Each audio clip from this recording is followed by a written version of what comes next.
نستعينه ونصلي على رسوله الكريم أما بعد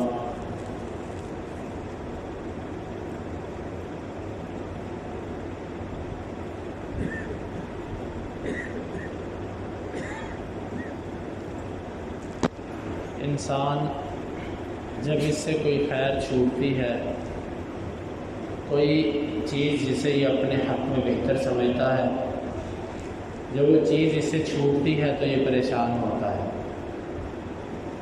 آپ دنیا کا مال لے لیجئے کہ کسی بندے کو کسی جگہ سے منافع حاصل ہونا ہو اور وہ نہ ہو سکے، انسان اس پر پچھتاتا ہے، پریشان ہوتا ہے، دکھ کا اظہار کرتا ہے، کوئی نقصان ہو جائے اس پر پچھتاتا ہے۔ لیکن بہت کم لوگ ایسے ہوتے ہیں کہ جو حقیقی خیر کے چھوٹ جانے پر غم اور افسوس کا اظہار کرتے ہیں۔ حقیقی خیر سے مراد نیکی ہے۔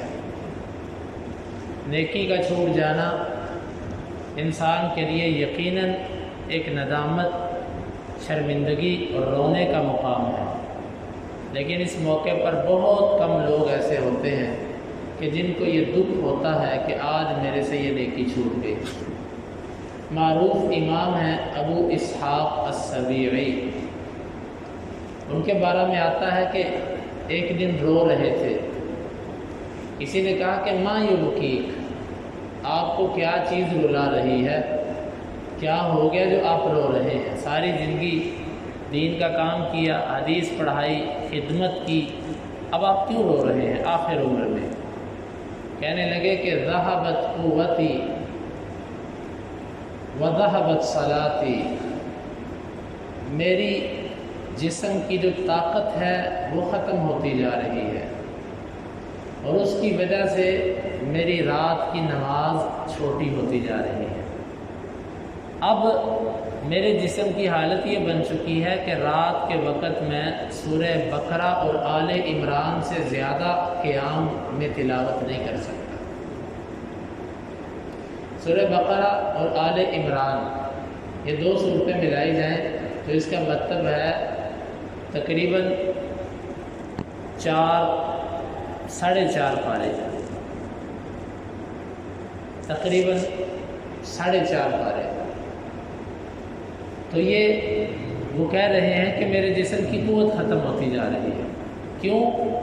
کہ اب میں 4.5 پاروں سے زیادہ تہجد میں قرآن کی تلاوت نہیں کر سکتا۔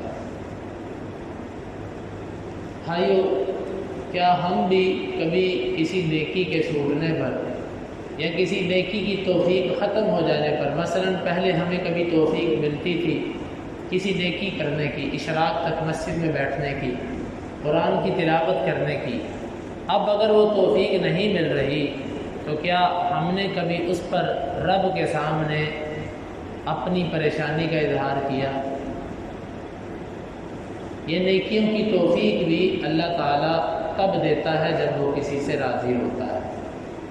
اور بعض اسلاف کے بارے میں آتا ہے کہ وہ جب نیکیوں کی توفیق نہیں ملتی تھی تو وہ روتے تھے، اپنے اوپر سزائیں مقرر کرتے تھے کہ میرا رب میرے سے ناراض ہے، اس نے مجھے نیکی کی توفیق نہیں دی۔ آپ ایک سادہ سی مثال سمجھ لیں کہ جس سے آپ کو محبت ہوگی، ہر ضروری کام آپ اس کو یاد کروا دیں گے، زبردستی بھی کروا سکتے ہیں، کسی نہ کسی طرح اس تک پیغام پہنچا سکتے ہیں کہ یہ کام کرو۔ آپ کو کوئی اطلاع ملتی ہے کہ ملک کے اندر ایسا ہونے والا ہے، آپ اس کی اطلاع سب سے پہلے اپنے پیاروں کو کرتے ہیں، جو آپ کو سب سے زیادہ عزیز ہوتے ہیں، اور جس سے آپ کا کوئی تعلق نہیں ہے، آپ کو اس کی پرواہ نہیں ہوتی۔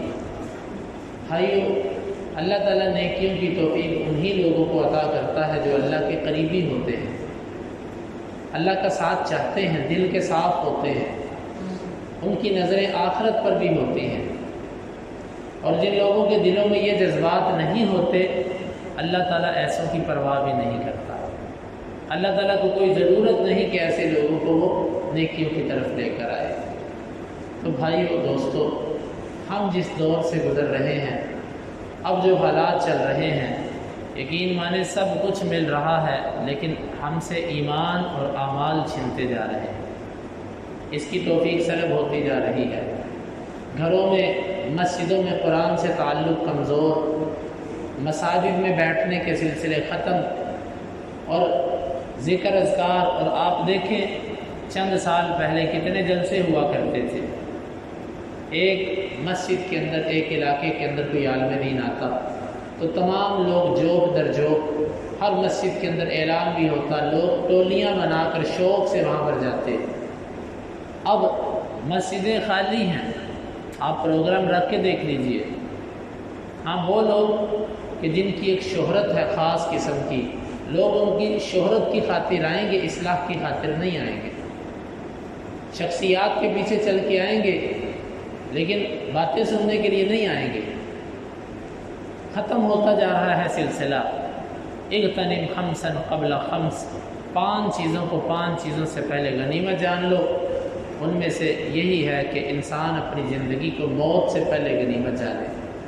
اللہ تعالیٰ سے دعا ہے کہ اللہ تعالیٰ ہمیں ہمارے دلوں کے اندر یہ احساس پیدا کر دے کہ جب ہم سے کوئی خیر چھوٹے، جب ہم سے کوئی نیکی چھوٹے تو ہمیں دل کے اندر اس کا صدمہ، رنج اور پریشانی ہونی چاہیے کہ اللہ تعالیٰ میرے سے اس خیر کو مت چھیننا، مجھے اس قابل بنا دے کہ یہ خیر دوبارہ میرے پاس لوٹ آئے۔ اللہ تعالیٰ سے دعا ہے اللہ تعالیٰ ہمیں اس پر عمل کی توفیق عطا فرمائے۔ جمعہ کے دن سورۃ قاف کی تلاوت، نبی صلی اللہ علیہ وسلم پہ کثرت سے درود، اور آپ صلی اللہ علیہ وسلم کی بتائی ہوئی تعلیمات، غسل کرنا، خوشبو لگانا، صاف کپڑے پہننا، تیل وغیرہ استعمال کرنا، جلدی مسجد آنا، یہ سب جمعہ کے آداب میں سے ہے۔ اللہ تعالیٰ ہمیں اس کی توفیق عطا فرمائے۔